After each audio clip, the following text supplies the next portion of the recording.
Hello everyone. In today's video I want to take a closer look at the multiplayer experience over on PS5. I'm making this video on request of Go Rambo. Thank you for your comment and question about this. So I figured I'd demonstrate here. I want to mention that multiplayer for Baldurs Gate 3 on the PS5 requires PS Plus, as shown on their store page. Firstly, when starting the game, you can start a multiplayer game from the menu.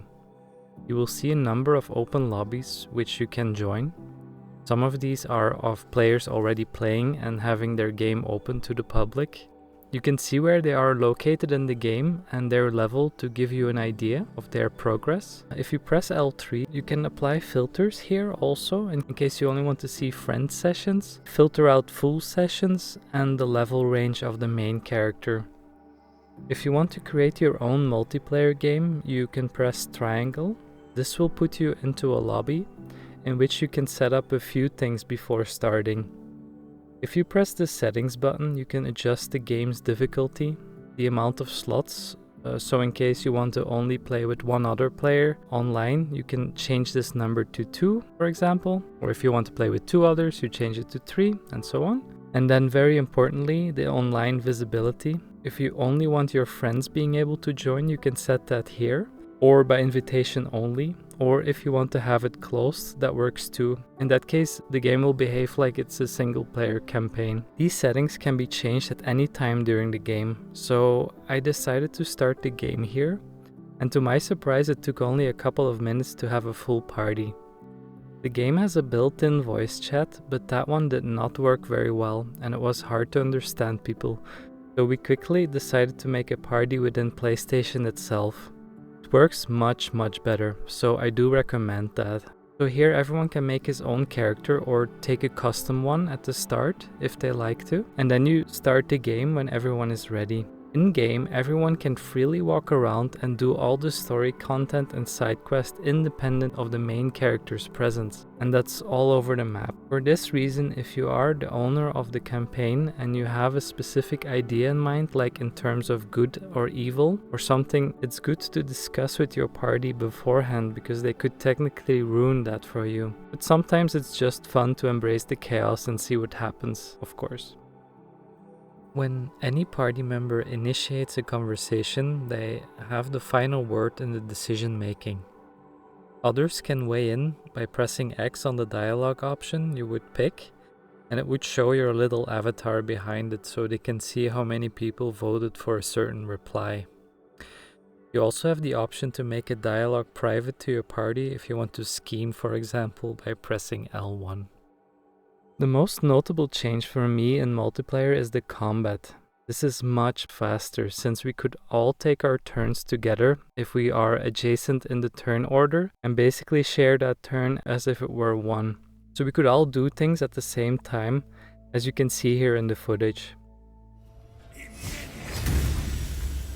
It should not cost a move action or like an action or bonus. When in camp, you can decide to long rest. This works also with a ready system, so everyone has to ready up and take the long rest.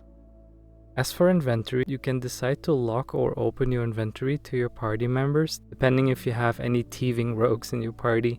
Every member has their own camp chest for storing as well.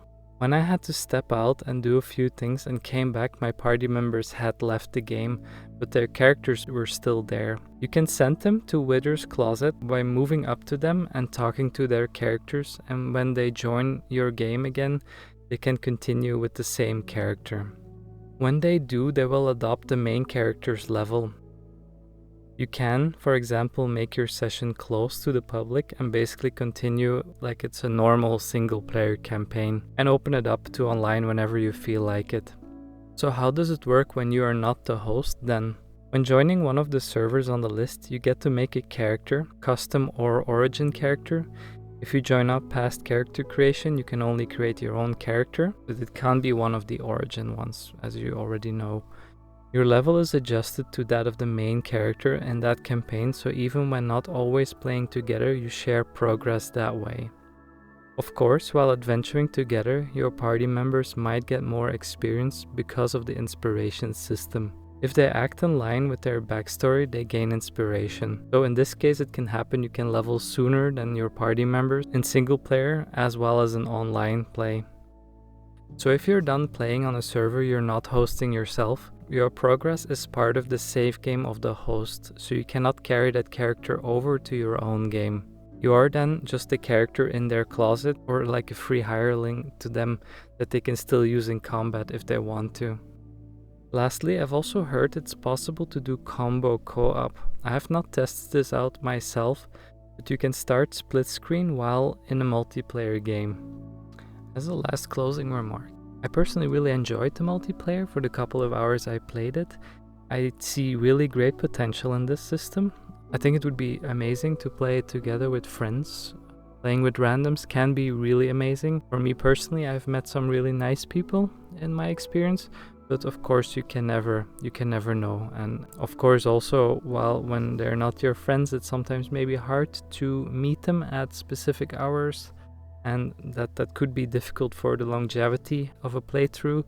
So I think if you play multiplayer with people you have probably a better chance to actually doing this playthrough together. I feel like that there's some benefits there, but you never know. I mean, I'm sure there's people who done this with total strangers and maybe played all the way to the ending. If you have a story like that, I would love to hear it.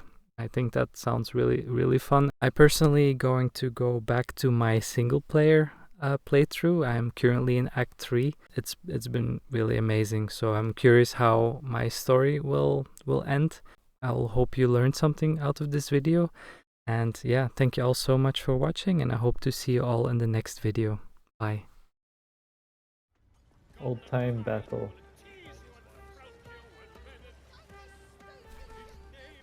Why am I always poor at performing? Amateur. This one joins in, this goblin. I've never noticed them doing that.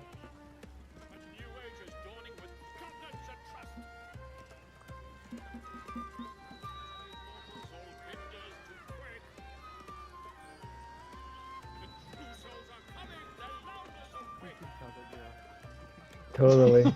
It's awful. Oh! Did they throw a tomato? They threw something at you because you're fucking terrible.